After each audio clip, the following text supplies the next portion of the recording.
ปุ่มอยู่ข้างล่างคำว่า freeze เจอไหมอ่า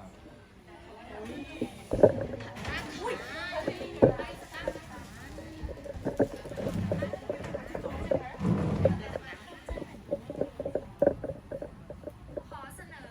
มนต์รักน้ำพริกลงเรือไม่ใช่มนต์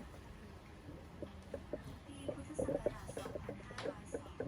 พระนครเรียกว่าเป็นความเจริญอีกอย่างหนึ่งของประเทศก็ว่าได้เมืองที่ใครหลายๆคนอยากเข้ามาใช้ชีวิตเพราะความเจริญในหลายๆอย่างเป็นเมืองที่มีความเจริญรุ่งเรืองเข้าถึงมากที่สุดในช่วงเวลานี้สถานที่ที่เต็มไปด้วยขับบาร์ภัตตาคารสโมสรรวมถึงห้างสรรพสินค้าที่มีฝรั่งเป็นนายทุนถ้าเป็นคุณจะไม่อยากมาหรือ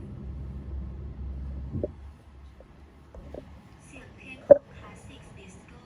ดังขึ้นภายในภัตตาคารหรู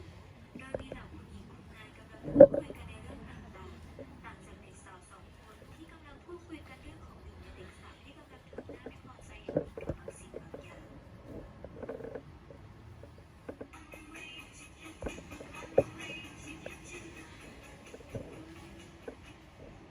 นี่ละออฉันพาหลอดมาเปิดหูเปิดตานะไม่ใช่มานั่งหน้าบูดแบบนี้ ก็มันหน้าเวลานิกาแม่ฉันให้ฉันแต่งงานกับชายที่ไหนไม่รู้ หน้าตาก็ยังไม่เคยเห็นฉันใส่เป็นคนนะ เอาน่ะอาทิตย์หน้าไม่ใช่ยังไงที่ต้องไปดูตัวเธอก็อย่าเพิ่งตีตนไปก่อนใครเถอะอาหารที่สั่งมามันจืดชื่อเสียหมดแล้ววันเนี้ยฉันได้ยินมาว่ามีหนังฝรั่งเข้าใหม่ที่เฉลิมไทยเราไปดูกันไหม ไปสิเราไม่ชวนพาฉันไปด้วยเหรอ โอ๊ยรายนั้นคงไม่ว่างหรอกเพราะนางช่วยเตี่ยขายทำมาแน่นแหละ จริงไปเถอะเดี๋ยวคนจะเต็มโรงอ่ะ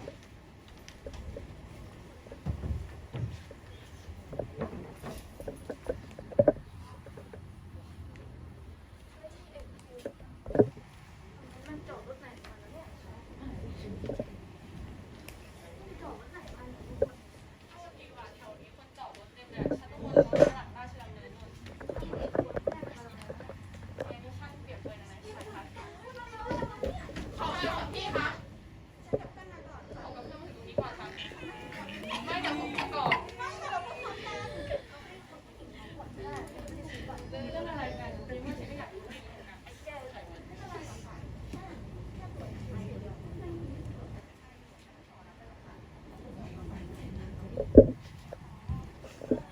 ดิฉันขอตัวก่อนนะคะ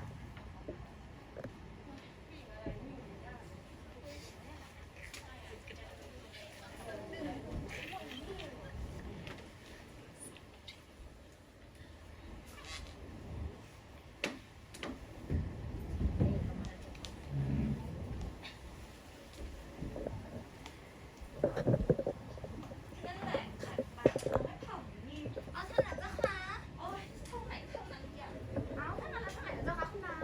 นี่แก้มขายด้วยทองทั้งตัวเลยไปร้อยคนคุยนะแค่นี้กันได้เจ้าค่ะนี่คุณนายหนูจัดให้เจ้าค่ะออกมาแล้วเนี่ยทนหน่อยนะลูกพรุ่งนี้ลูกจะได้สวยๆไงคุณหนูคนนี้มันสวยมากเลยเจ้าค่ะป่านนี้พูดได้เลยพระนครเทียบเท่าคุณหนูของวัดได้แล้วเจ้าค่ะจริงไหมนันเนี่ยผูกปากแล้วก็ดูลูกฉันท่านจะหวังว่าไม่ได้ใช่ไหม เจ้าค่ะคุณนาย เดี๋ยวบ่าวทั้งสองเจ้าค่ะที่เป็นดอกทองนะเจ้าค่ะ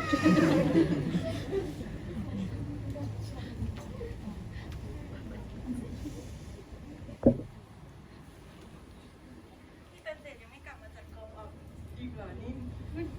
ยังไม่เห็นเลยนะเจ้าค่ะ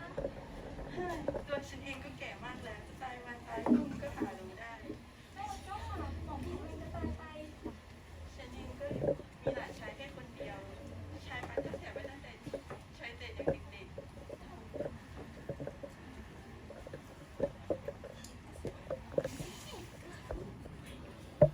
อ้าวมากันแล้วสิแม่พลอยก็ตามภาษาคนแก่แหละจ้ะ อ้าวมากันแล้วเหรอคุณหญิงพลอยไพรินค่ะหนูฉันก็ต้องสบายดีสิฉันก็ไม่ได้ร้อนรุ่มอะไรสักหน่อยนี่ลูกสาวของฉันค่ะ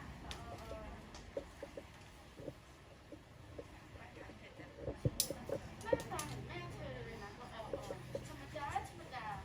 นี่แม่วดีชอบจังนะนิสัยกัดคนอื่นอ่ะเป็นหมาหรือ คุณแม่ ก็แม่พลอยรอก่อนนะ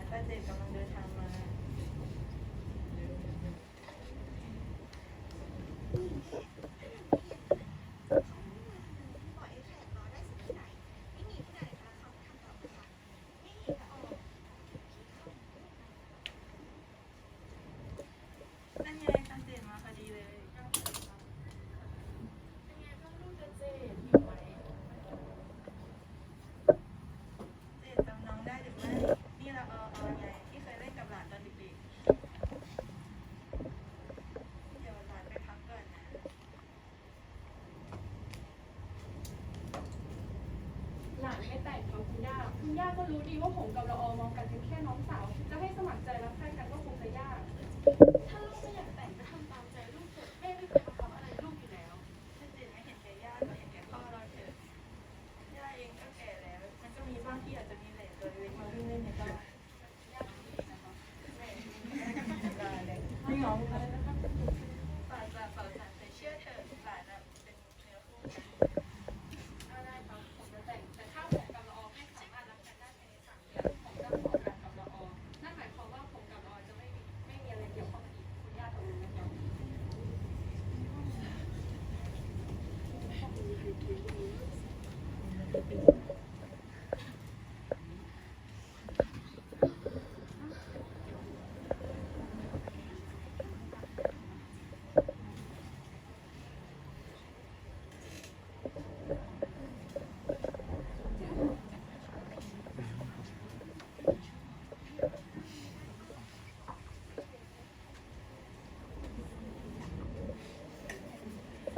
ณงานแต่งงานพิธีสมรสเล็กๆที่มีถูกจัดขึ้นภายในวังของพิธีกรเกียรติอาหารถูกจัดวางไว้ตามระเบียบของชาววังผสมกับอาหารแบบชาวตะวันตก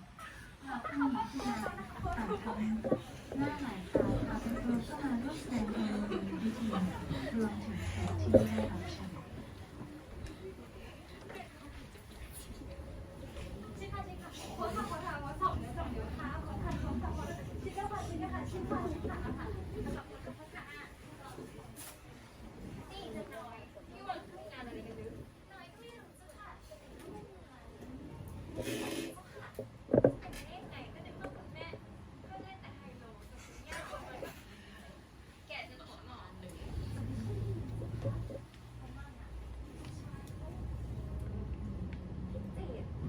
พี่เจดนะลึกเป็นไปได้ยังไงแต่ไม่ได้ฉันไม่เชื่อเอาช่างมันเถอะค่ะคุณหญิงนี้ไปยังไงสักค่ะ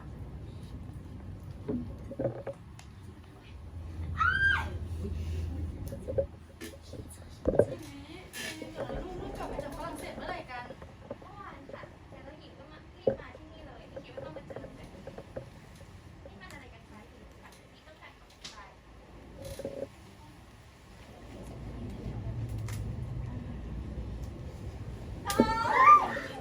เจ้าใจทางแย่งของวิพอได้แล้วนี่ทำไมล่ะหรอคุณตอบหรือยัง ขออนุญาตไปห้องนึง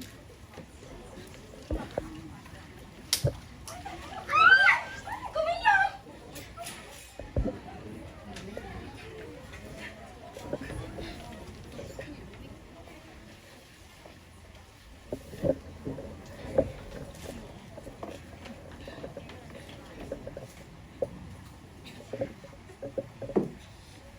ทานบ้างแหละไม่ละออ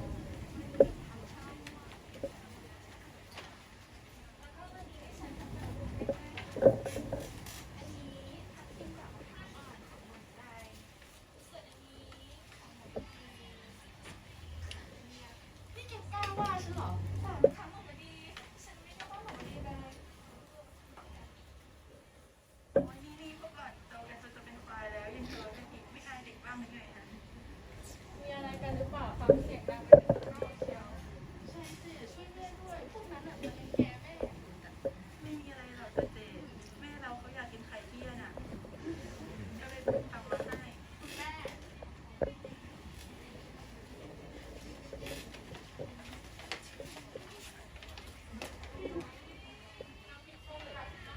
ที่น้องจันทำเหรอครับ อร่อยมากเลยครับ ไม่ใช่จันหรอกนะเจแล้วเอาเป็นคนทำ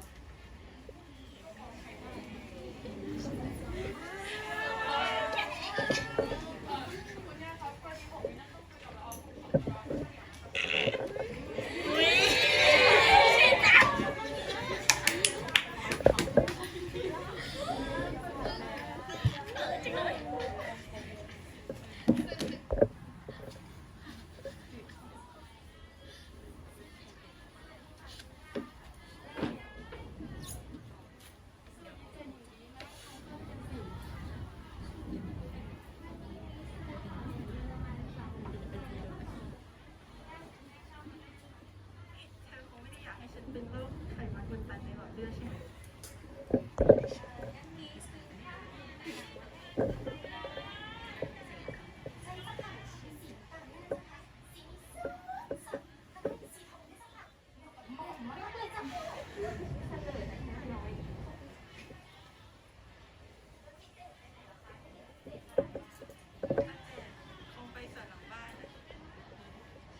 เลยที่จะได้หรือไม่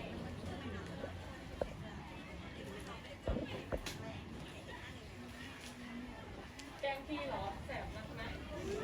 ะ